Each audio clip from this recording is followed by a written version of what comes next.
Bienvenidos nuevamente. Aquí estamos con nuestra teleclínica de este mes, denominada Interpretación del hemograma y reactantes de fase aguda en los procesos infecciosos. Bienvenida, doctora Maití Sánchez, doctora Gabriela Rodríguez y el doctor Pleites. Podemos iniciar. Gabriela. Buenas tardes a todos. Vamos a dar inicio con el tema de ahora. Como ya mencionaron anteriormente, que se titula La interpretación del hemograma y de los reactantes de fase aguda en los procesos infecciosos. A manera de la orden del día, respecto a lo que vamos a discutir para el día de ahora, vamos a hablar un poco de las generalidades respecto al tema, hablar del hemograma, su interpretación clínica y de los reactantes de fase aguda, dentro de los cuales discutiremos aquellos que tenemos disponibles en nuestro medio, hablando del PCR, la velocidad de eritrosedimentación, la procalcitonina, albúmina y fibrinógena. Las enfermedades infecciosas continúan siendo una parte importante de la morbimortalidad global en pediatría, ya que su diagnóstico continúa siendo dificultoso para la mayoría de médicos tratantes y es necesario la implementación de pruebas que permitan orientar el diagnóstico para instaurar una terapéutica oportuna, apropiada, y es por eso que tiene una importancia vital el saber cuáles son aquellas pruebas diagnósticas de las cuales nosotros nos podemos apoyar para hacer el diagnóstico de esta. Existen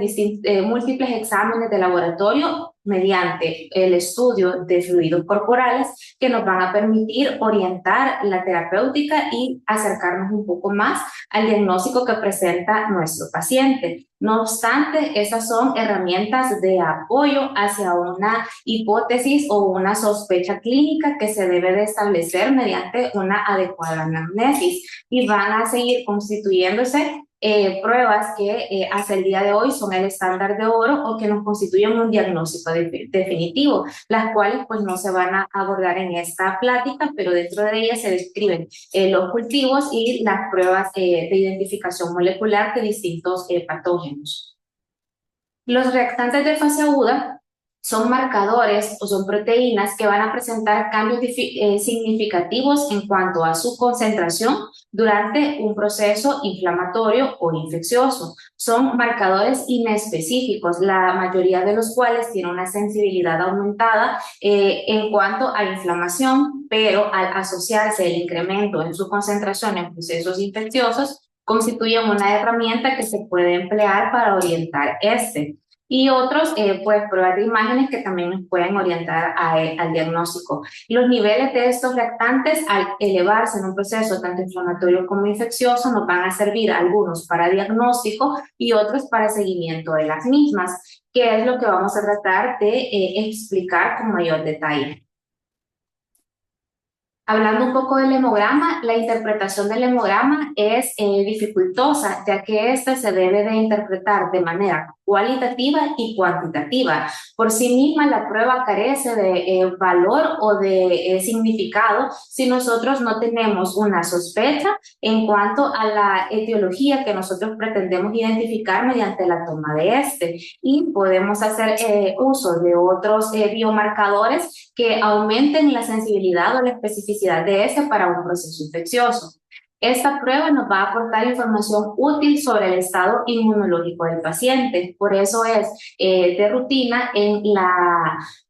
para valorar el estado inmunológico de un paciente con una inmunodeficiencia de base, un paciente oncológico, para identificar cómo se encuentra la respuesta inmune o el estado inmunológico de este paciente frente al proceso infeccioso que nosotros estamos abordando en ese momento. Este se va a dividir en tres componentes, dentro de los cuales los tres nos sirven para orientar nuestra sospecha clínica. Uno de ellos va a ser la serie roja, constituida por el valor de hemoglobina y el valor del hematócrito, ya que algunas enfermedades infecciosas van a alterar la cifra de la hemoglobina, y esa puede ser el resultado de dos mecanismos. Uno, que puede ser una alteración en la producción hematopoyética, y otra, un aumento en la destrucción periférica. Van a haber distintas infecciones virales que van a cursar con una anemia como es en el caso del paludismo y otras infecciones parasitarias en las cuales nosotros también podemos ver una marcada disminución en el valor de la hemoglobina, como es el caso de la leishmaniasis. Otro de los componentes del hemograma son las plaquetas, que por sí mismas son consideradas como un reactante de fase aguda, ya que van a ser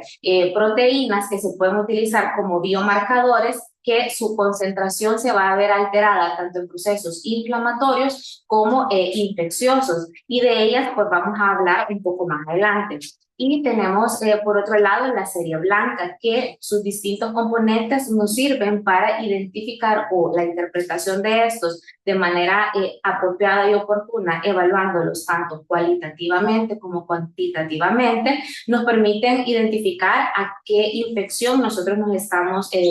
enfrentando, a una infección por un patógeno viral o a una infección por un patógeno bacteriano. El hemograma, como ya mencionaba, pues debemos de interpretarlo tanto de manera cualitativa como cuantitativa. En la era prevacunal se había establecido un valor de corte de 15.000 glóbulos blancos por microlitro, que era un valor de corte que nos orientaba a la población como un proceso infeccioso de tipo bacteriano. Sin embargo, con la introducción de la vacuna antineumocócica, ese valor de corte se vio afectado y se estableció un techo superior a este, llevándolo hasta 25.000, y los diferentes estudios que se han realizado demuestran que la mayoría de la población pediátrica con un recuento de glóbulos blancos mayores a 25.000 células por microlitro, el 40% de estos pacientes va a presentar muy probablemente una infección bacteriana asociada. Acá lo que traemos es una tabla para traer a mente de que, a diferencia de la población adulta, en la población pediátrica, el hemograma va a presentar variaciones a lo largo de la vida del paciente pediátrico, teniendo pues un valor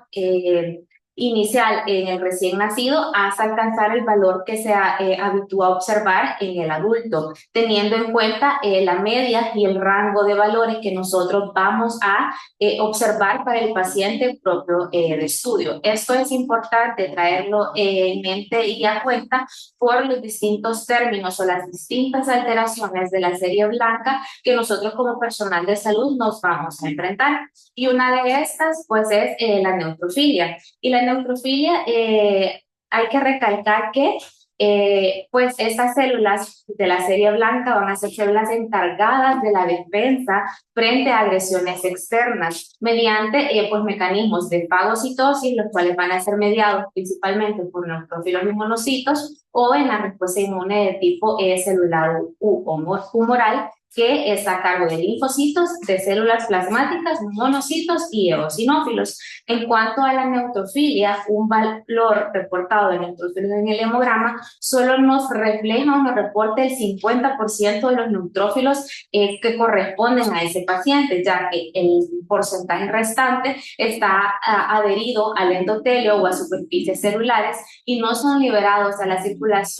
sino hasta que el paciente es sometido a un proceso de estrés, de inflamación, por ejemplo, una injuria, o a un proceso infeccioso. Y se define neutrofilia como aquella cuando el valor de los neutrófilos está superior a más 2 desviaciones estándar. Y es por eso que es importante saber cuál es la media o el rango de neutrófilos totales normales para la edad del paciente que nosotros estamos evaluando, para así definir si realmente es una neutrofilia y no solamente dejarnos llevar por evidenciar o visualizar nosotros en el hemograma un valor que se sale del límite reportado como normal por el laboratorio de referencia que nos está brindando el resultado.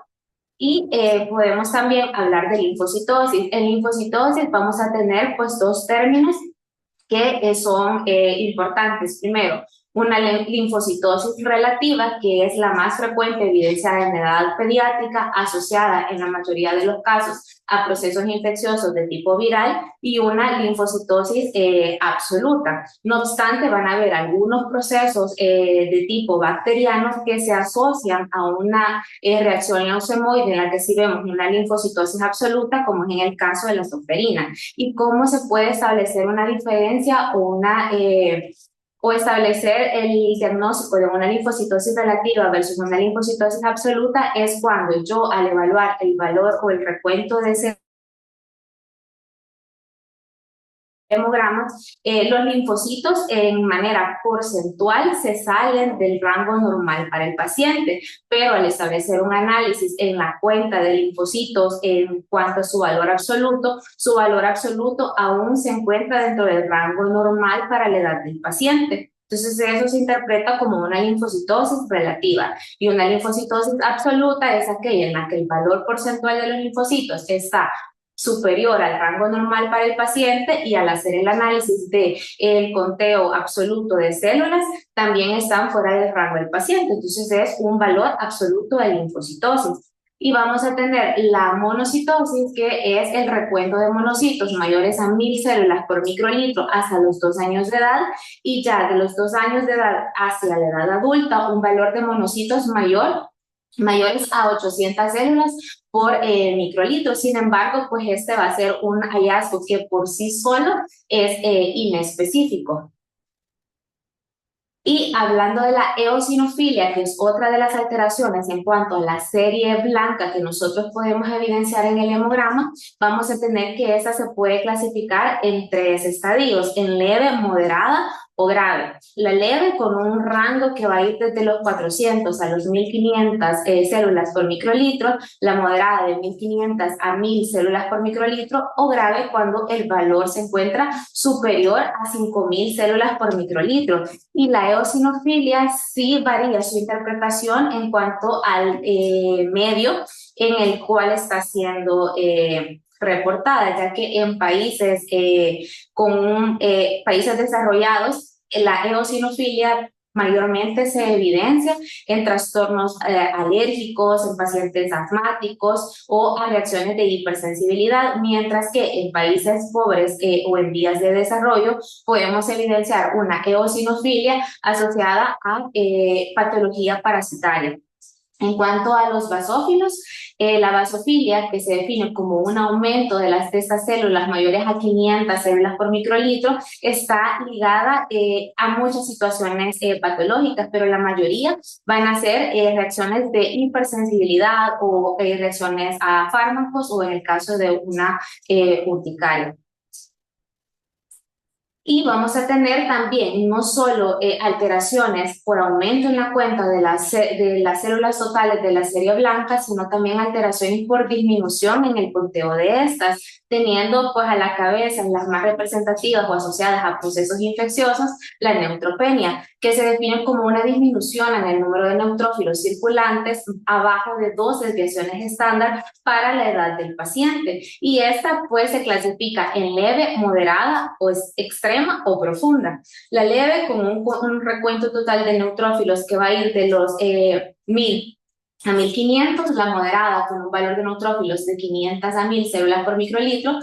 grave abajo de 500 células por microlitro, y extrema cuando el valor total de neutrófilos se encuentre menor a 100 células por microlitro. Cuando nosotros nos enfrentamos ante una neutropenia o una citopenia, es importante hacer un examen exhaustivo de los distintos parámetros del hemograma que se van a evaluar, como van a ser la serie roja y el conteo de plaquetas, ya que si se identifica en el hemograma más de una citopenia, hay que traer a mente o a consideración patologías de origen oncológico que valen la pena evaluar o estudiar en el paciente objeto de estudio. Aún así, el motivo de consulta de ese momento pues sea una sospecha de un proceso infeccioso. Y tenemos la linfopenia, que en general se va a considerar cuando existe pues, un conteo de linfocitos menor a las 1000 células por microlitro. El hallazgo de una linfopenia absoluta pues obliga a descartar una inmunodeficiencia primaria, la cual puede ser de tipo congénito o pues adquirido, o también puede ser asociada a procesos infecciosos como van a ser la salmonelosis o una tuberculosis miliar, que también pueden cursar con un conteo de linfocitos bajo el valor normal. También la exposición a fármacos o la radiación. En cuanto a la serie blanca, también es importante traer a mente ciertos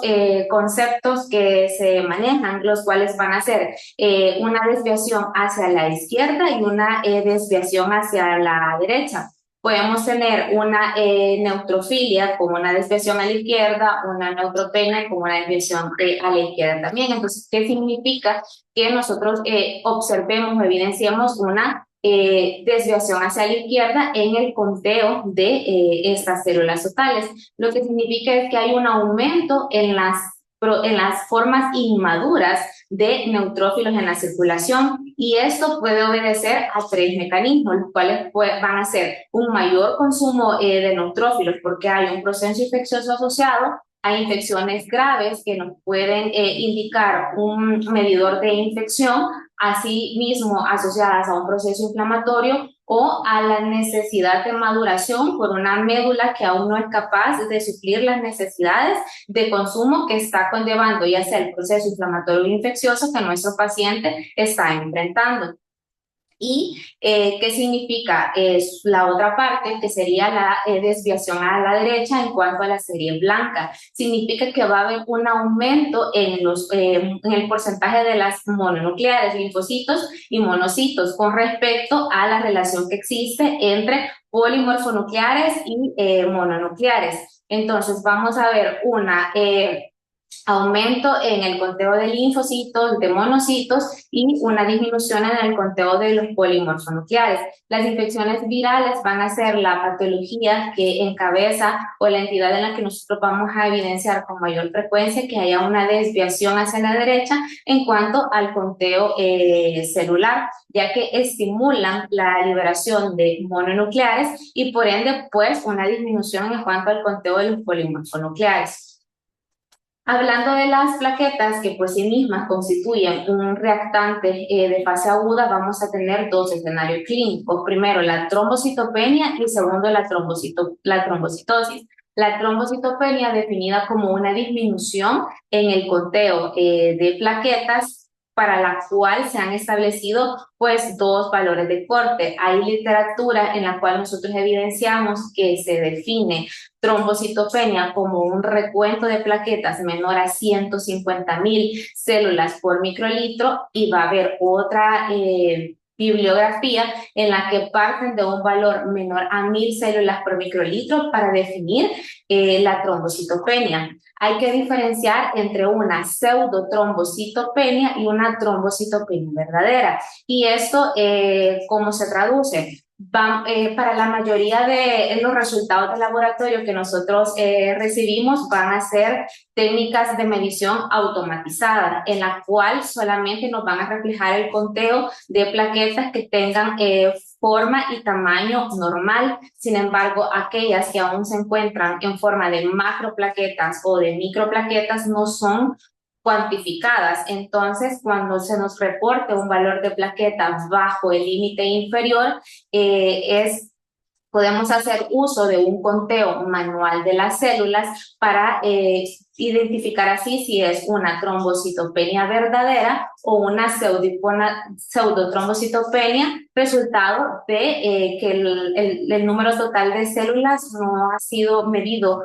completamente por un sistema automatizado. Y las infecciones virales son la causa más frecuente de trombocitopenia. Pues acá la cabeza y el mejor ejemplo que nosotros tenemos en nuestro medio pues es el dengue, que es resultado de una activación pues del sistema inmune que reconoce a un antígeno viral específico que tiene una forma similar a las plaquetas, pues empieza una disminución en esa, además del consumo que existe por sí mismo en la enfermedad. Entonces es un claro ejemplo de una infección viral que cursa con una trombocitopenia. Y por el otro extremo tenemos pues el otro escenario clínico que es la trombocitosis, la cual se ha evidenciado en mayor frecuencia a procesos infecciosos bacterianos. Y esa es cuando el número total de plaquetas pues excede su valor normal. El valor de corte es 450.000, pero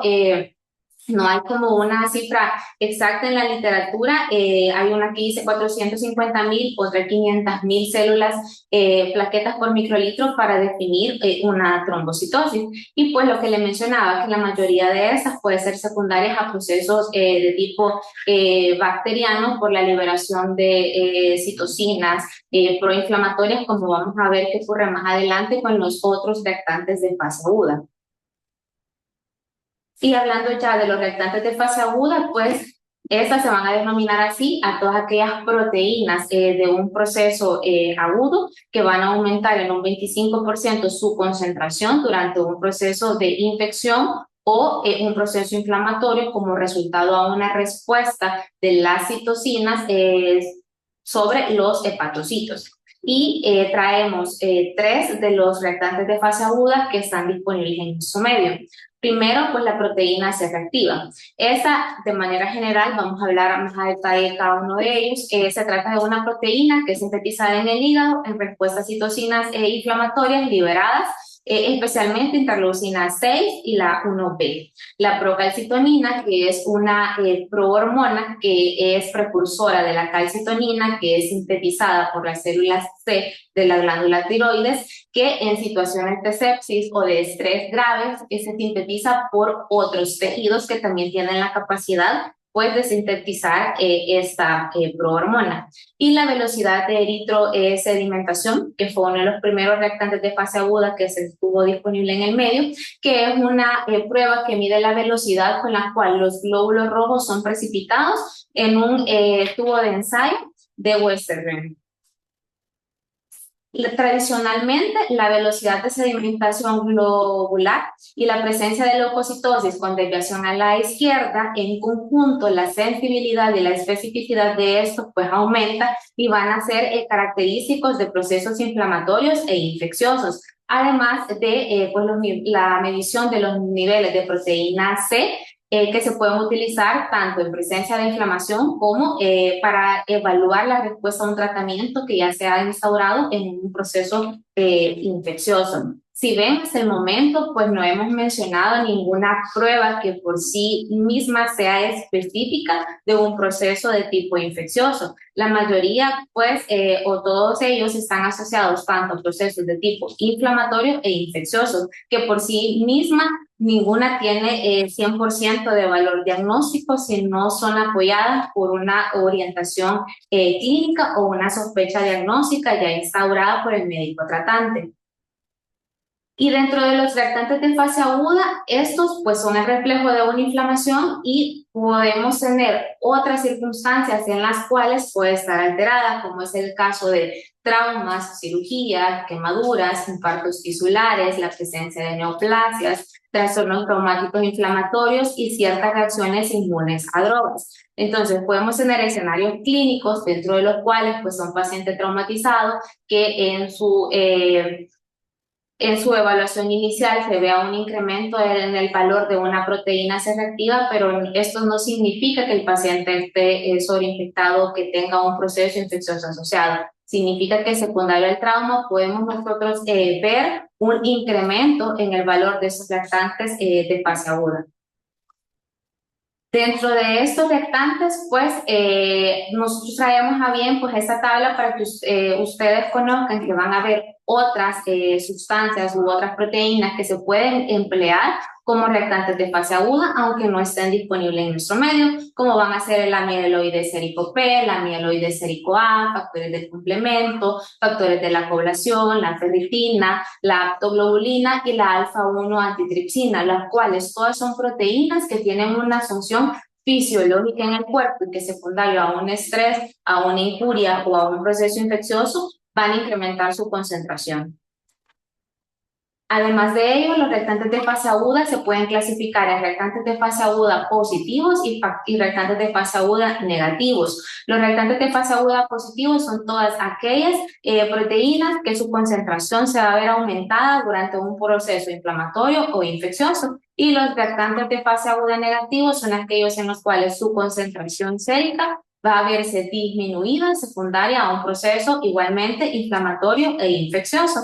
Y dentro de esto, pues los reactantes de fase aguda positivos, tenemos la proteína C reactiva, que esta es llamada así por su capacidad para precipitar al polisacárido C del Streptococcus pneumoniae en presencia de calcio, que fue en esas infecciones neumocócicas en las que se empezó a evidenciar que tenía un valor predictivo positivo, que el incremento de este se asociaba a infecciones neumocócicas en los pacientes. Fue la primera proteína de fase aguda descrita y es un marcador sensible de inflamación y de daño tisular. Si bien pueden observar, no es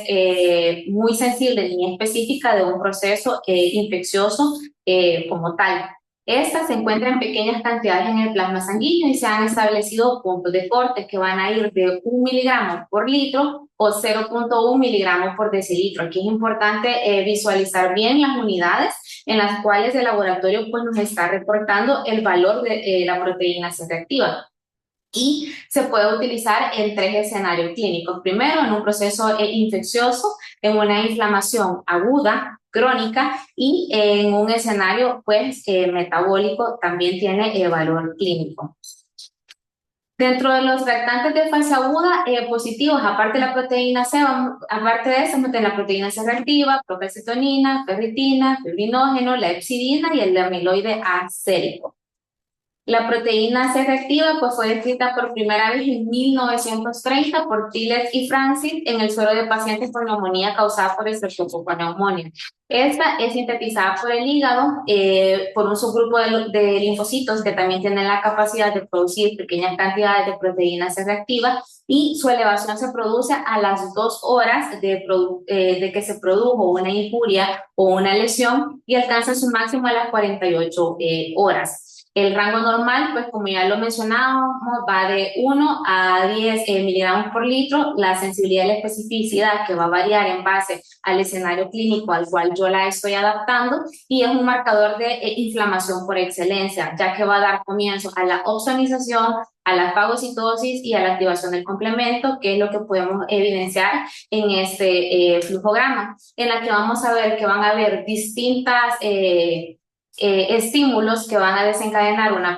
proceso inflamatorio que va a traer consigo la liberación de interleucina 6, interleucina 1B, del factor de necrosis tumoral a nivel de los hepatocitos y van a haber distintos haplotipos genéticos que van a conllevar ya por una predisposición genética o mutación que el paciente tenga la cantidad de PCR que éste va a generar o no. Entonces se secreta la PCR al plasma y esta proteína va a tener la capacidad de unirse a componentes de la pared celular bacteriana y dar como resultado una activación del complemento, activar la quimiotaxis y la liberación de más reactantes inflamatorios. Reconocer células apoptóticas o células con daño que se encuentran en daño celular para dar activación al complemento y pues a la quimiotaxis de esta, además de una activación de células de fagocitosis como van a ser macrófagos y estos van a dar una retroalimentación negativa, pues todas estas quimiosinas, la activación de los factores de los monocitos conlleva a una mayor liberación de interleucinas y pues se incrementa la liberación de PCR, además de controlar o limitar la duración pues, de un proceso inflamatorio también.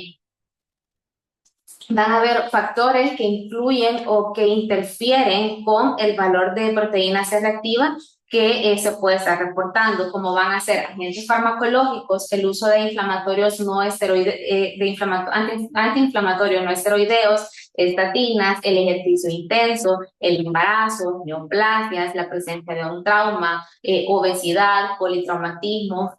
pacientes quemados, grandes quemados o quemaduras, vasculitis sistémicas, que también van a elevar ese punto de corte de la proteína C reactiva y no conllevar necesariamente a un proceso proceso infeccioso.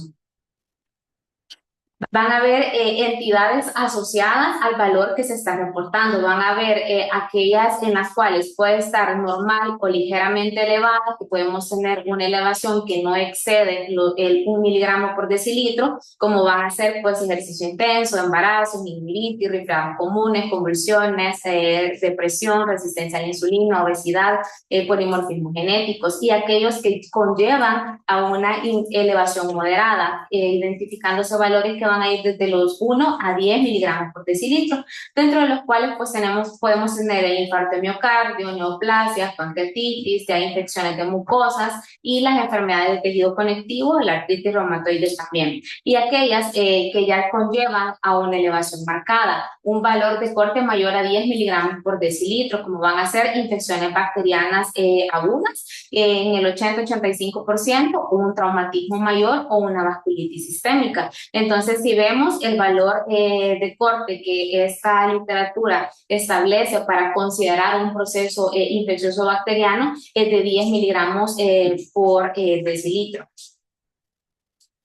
Y pues tenemos la procalcitonina, que su sensibilidad y su especificidad para procesos infecciosos es mayor a la proteína C reactiva, por lo cual ha venido a sustituir esta para el seguimiento o el diagnóstico de procesos infecciosos bacterianos. Este es un marcador pues sensible que también nos va a seguir servir para el seguimiento y evaluar la progresión de un proceso infeccioso, principalmente pues neumonía y sepsis. Y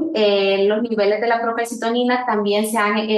utilizado o empleado para evaluar la respuesta a la terapéutica iniciada en los pacientes. Esta se une a diversos patógenos y actúa como una opsonina,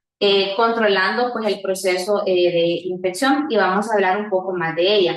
Primero, en cuanto a la fisiopatología, como les mencioné anteriormente, esta es sintetizada como una prohormona por las células C de la tiroides. Sin embargo, van a haber otros tejidos que tienen la capacidad de sintetizar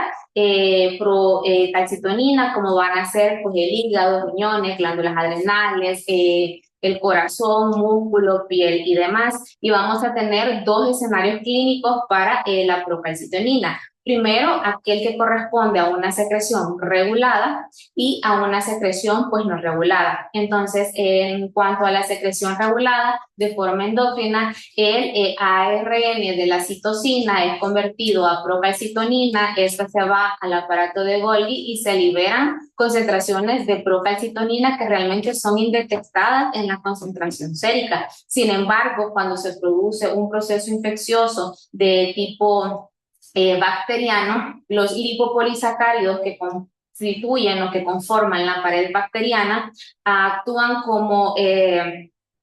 estimulantes de la inflamación y se van a liberar interleucina 1B, factor de necrosis tumoral alfa, y se libera la citoquina, que en este caso pues no es transformada en la procalcitonina a calcitonina, y las concentraciones plasmáticas pues aumentan, y vamos a estos valores pues ya son detectados en la circulación sérica. Y si ven pues este gráfico también es importante porque en la parte inferior podemos ver que al no tener o no funcionar como superantígenos, por ejemplo, las infecciones virales, estas no tienen la capacidad de pues, liberar estas citocinas, sino que el factor el interferón gamma, funciona como un inhibidor de la síntesis de procalcitonina. Entonces, los valores de procalcitonina en infecciones virales no se van a ver afectados. Y al servirnos como un marcador de sepsis, este es un polipéptido que es estable refrigerado, tiene una vida media plasmática que oscila entre 24 a 30 horas y de 30 a 45 horas pues en pacientes que tienen disfunciones renales. Entonces hay que tener en cuenta que en pacientes con enfermedad renal crónica pues los valores de procalcitonina no van a ser los mismos que para un paciente con una función renal normal. En individuos sanos pues esta permanece indetectable o en valores que se mantienen por debajo de los 0.05 nanogramos por ml. En un estado de sepsis de tipo bacteriano, pues la concentración de la procalcitonina empieza a aumentar en un lapso de tiempo que se establece entre las 4 a las 6 horas después de haber sido producido el estímulo, y va a alcanzar su concentración máxima entre las 12 a las 36 horas siguientes. Estos valores incluso pueden exceder a los 10 nanogramos por ml y va a alcanzar una meseta que se puede mantener durante más de 36 horas una vez que ha alcanzado su concentración máxima. Pues en el diagrama que vemos a su costado derecho, vemos cómo las infecciones bacterianas tienen la capacidad de aumentarnos la concentración de procalcitonina por el aumento de las interleucinas y del factor de necrosis tumoral alfa, mientras que las infecciones virales la disminuyen. Este es un estudio que se realizó en el 2021, cual evaluaba los niveles de procalcitonina en infecciones del torrente sanguíneo causadas por bacterias gram positivas, gram negativas y hongos. Esto con el fin de establecer que había un valor predictivo positivo en cuanto a la concentración de procalcitonina para infecciones ocasionadas por bacterias gram negativas, gram positivas o fúngicas. Y se evidenció que ciertos componentes de la pared celular bacteriana de las bacterias gram negativas que tienen un mayor componente, que tiene lipopolisacáridos, estos funcionan como endotoxinas, dando lugar a la liberación de esta interleucina 1 que incrementa la concentración de procalcitonina. Mientras que las bacterias gram positivas, su activación del sistema inmune corresponde a la activación de receptores propios de la célula, como los receptores TOL4, que aunque van a aumentar la producción de la procalcitonina, esta pues no va a ser tan marcada como en infecciones gram negativas.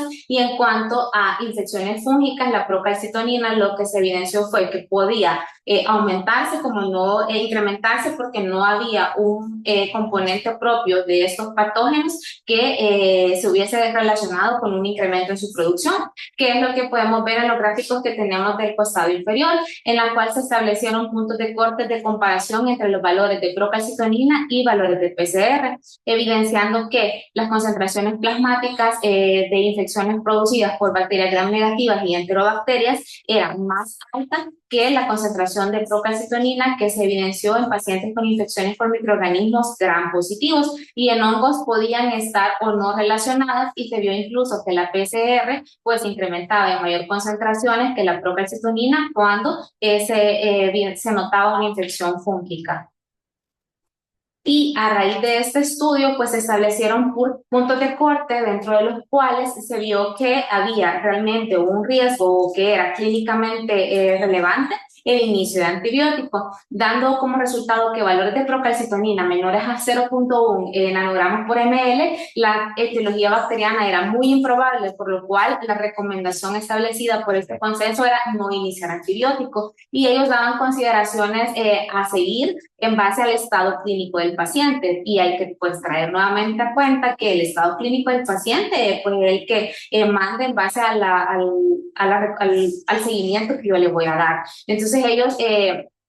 lo que sugerían era repetir la toma de la procalcitonina a las 6 o a las 12 horas e incluso a las 24 horas, y en base al estado clínico, al deterioro iniciado por el paciente, valorar el inicio de una cobertura antimicrobiana. Valores de corte entre 0.1 y 0.24 nanogramos por ml, la etiología bacteriana era improbable, por lo cual no recomendaban el uso de antibiótico, y la recomendación pues seguía siendo la misma. Valores entre 0.25 a 0.5 nanogramos por ml, ya se establecía una etiología bacteriana probable, y ellos recomendaban iniciar una antibiótico-terapia de tipo empírico para darle seguimiento al valor de la procalcitonina en base a la respuesta a la terapia instaurada. Ya valores mayores a 0.5, ellos sí recomendaban que era una etiología bacteriana muy probable, entonces sí se recomendaba el inicio de la antibiótico-terapia, siempre con el seguimiento del estado clínico del paciente, y posteriormente pues ya establecieron los puntos de corte, que mayores a 1 nanogramo por ml, microorganismos pues gram positivos como Streptococcus pneumoniae, mayores a 10 miligramos, ya un estado de una bacteriemia asociada también a un choque, en los cuales pues se debería de ampliar la cobertura tanto para gérmenes gram positivos, negativos, y en base al estado clínico o a la historia clínica inicial del paciente, considerar la terapia antifungo. Y acá, pues queríamos compartir con ustedes también que la procalcitonina sí va a variar en cuanto a la población pediátrica, ya que el recién nacido, por su estado de proinflamación y su cambio a un metabolismo, ellos van a cursar con un estado proinflamatorio. Entonces, los valores de procalcitonina al momento del nacimiento exceden los 10 nanogramos por ml y en la cual se va a mantener en un lapso de 24 horas y alrededor de los 2 días de vida esta empieza a descender para ya alcanzar un valor normal. Por lo tanto, tomar una procalcitonina en las primeras horas de vida y un valor mayor de 10 nanogramos por ml no se asocia al choque o a sepsis, y el valor, la sensibilidad y especificidad de esta en este grupo etario en particular pues sí se ve afectada por las condiciones que antes mencionamos. Y la velocidad de eritrosedimentación, la cual pues también fue uno de los primeros reactantes de fase aguda que tuvimos disponibles. Este es un estudio de laboratorio que mide la velocidad a la cual los glóbulos rojos se sedimentan al fondo de un tubo de ensayo. Se reporta en milímetros por hora, el tiempo de medición es 1 hora. Fue descrita por primera vez hace más de un siglo por el señor Robin Farrows, y el nivel de la velocidad de eritrosedimentación comienza a aumentar a las 24 a 48 horas después de la inflamación. Entonces, ¿cuál es el concepto? La base de la prueba es que los glóbulos rojos contienen carga negativa, por lo cual se van a repeler entre ellos. En un estado inflamatorio que se va a ver aumentada las concentraciones de fibrinógeno y demás, esta carga cambia su polaridad. Entonces los glóbulos rojos ya no se repelen entre ellos, sino que forman ruedas y el sedimento de estos empieza a producirse pues de forma más rápida. Se mide en milímetros por hora, y es lo que vemos en el tubo B, en el cual pues es 0, y en el tubo C que ya pues alcanzó a 20. Van a haber factores que van a modificar la velocidad de eritrosedimentación, dentro de los cuales vamos a dividirlos entre aquellos que aumentan, la disminuyen y aquellas alteraciones que carecen de un significado clínico. Dentro de los factores que la aumentan, pues son la edad avanzada, el sexo femenino, el embarazo, anemia, anormalidades en la forma de los eritrocitos, como la macrocitosis, factores técnicos, problemas de dilución, temperatura. Dentro de los factores técnicos, pues para la realización de la prueba, si es necesario que pues la mesa tenga, que no hayan desniveles y demás, porque pueden alterar la toma de la muestra. La inclinación del tubo, los niveles elevados de fibrinógeno, la infección, la inflamación e incluso la malignidad. Dentro de los que la disminuyen fue una leucocitosis marcada, la policitemia, anormalidad de las proteínas y hipofibrinogenemia. Vamos a tener también factores técnicos que van a disminuir el valor de la velocidad de eritrosedimentación, como problemas de dilución, una mezcla inadecuada, formación de coágulos, la inclinación del tubo. Acá sí hacía énfasis en que no debe transcurrir más de 1 hora entre que se toma la muestra y que es llevada al laboratorio para hacer la medición de la velocidad de sedimentación. Anomalías de los eritrocitos que también la pueden disminuir, como la heterocitosis, la acantosis, la microcitosis. Y las alteraciones de significado clínico, como obesidad, alimentación reciente, la presencia de fiebre o hipotermia también la puede alterar, el uso de fármacos como aspirina, antiinflamatorios no esteroideos. Y este gráfico nos muestra la cinética de los biomarcadores. En el eje de las 10 tenemos reportada la concentración en plasma de los biomarcadores, y en el eje de las X el tiempo en hora que transcurre. Entonces vemos que la PCR y la procalcitonina, vemos que la procalcitonina se eleva primero, pero no es sino hasta las 2 horas de iniciado o de haber sido sometido a una injuria que empieza a elevar sus concentraciones, que va a presentar un periodo de meseta que se va a extender desde las 6 hasta las 24 e incluso a las 48 horas, y que en base a la instauración de la terapia oportuna, pues esta empieza a descender y nos sirve como el factor de seguimiento de la terapia. Mientras que la PCR, que es la línea que observamos en color café, su concentración se eleva hasta las 6 horas de producida la lesión, produce una elevación y presenta una caída brusca, no se sostiene tanto en el tiempo y puede su valor mantenerse no necesariamente al proceso infeccioso, sino a la inflamación o a la infuria tisular que presenta el paciente. Y dentro de los reactantes de fase aguda negativa, pues hay que hablar de albúmina, transferina, antitrombina, y la disminución de estas proteínas puede ser utilizada como un marcador de inflamación. Estos obedecen a una disminución de la concentración sérica de sustancias esenciales para el metabolismo microbiano, tales como el hierro. El dengue es uno de los escenarios clínicos en los cuales mayormente podemos evidenciar una hipoalbuminemia, en la cual esta se comporta como un reactante de fase aguda negativo que obedece a una alteración en cuanto a la presión oncótica. Entonces hay una fuga plasmática, la concentración pues, de la albúmina se ve disminuida y puede ser interpretada como un reactante de fase aguda negativo en un proceso infeccioso de tipo viral. Y dentro de los hallazgos de laboratorios en niños con sepsis, les dejamos este recuadro, dentro del cual ustedes pueden encontrar que va a haber el recuento de los leucocitos, los hallazgos evidenciados con mayor frecuencia, como leucocitosis o leucopenia, y dentro de las observaciones, pues que puede ser una leucopenia inicial asociada a un proceso autoinmune, inflamatorio, infeccioso, y que van a haber otros marcadores de los cuales podemos hacer uso, como va a ser el lactato en casos de choque, la elevación de transaminasas, el equilibrio ácido-base y la alteración de creatinina y urea. Y eso es todo. Muchas gracias. Muchas gracias, doctora. No sé si tienen algo que comentar, doctor.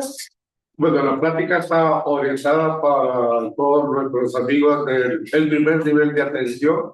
En general, eso es lo que tienen disponible. Hay muchos marcadores en la actualidad y como Gabriela les presentó, también ha ido creciendo la especificidad de estas pruebas, o hay pruebas moleculares y pruebas de antígenos que han mejorado todo esto. Pero la mayoría de nosotros manejamos los pacientes en la atención primaria de salud y cuando mandamos estos test de laboratorio nos van a servir, como se ha presentado, para orientar el uso de antimicrobianos, que como ustedes ven hoy y leen, entonces ha aumentado la resistencia a ellos por un uso indiscriminado, principalmente en aquellas enfermedades de tipo viral. Entonces, cuando manden estos exámenes, que les sirvan para que la toma de decisiones del uso de antimicrobianos sea mejor orientada. Doctor, ¿al cuánto tiempo es recomendable enviarle la toma del hemograma al niño? Eso, como planteó Gabriela, va a depender de la presentación clínica que tiene el paciente. Usualmente a las primeras 72 horas, un proceso infeccioso que se expresa por fiebre preocupante, o sea, la fiebre mayor de 39 grados, uno lo puede mandar en los primeros días, que nos va a servir de base para ver si hay un fenómeno de conversión de los leucocitos, los neutrófilos principalmente, para orientar terapéutica. Entonces, es importante tener un leucograma de base en la cual nosotros podemos mirar el número de leucocitos, polimorfos nucleares, ver si no tiene anemia, porque para el curso de la evolución ya nos va a servir la proteína C reactiva y la procalcitonina. Entonces eso nos va a servir para toma de decisiones y para estructurar un mejor diagnóstico. Entonces, ¿tú tienes otra opinión? No, quizás sí enfocado en la toma del hemograma, quizás va a depender de la patología en la cual estemos pensando, porque si es un proceso quirúrgico, pues se tiene que tomar la sospecha diagnóstica, pero si estamos en cuanto a un proceso febril, pues tenemos que tomarlo o esperar por lo menos 24 horas para que podamos ver un viraje o un cambio, porque inicialmente pues no vamos a tener ningún cambio. Quizás va más que todo enfocado en el proceso infeccioso que estemos pensando y en nuestra posibilidad diagnóstica que tengamos en ese momento. Muchas gracias, doctora. Muchas gracias, doctor.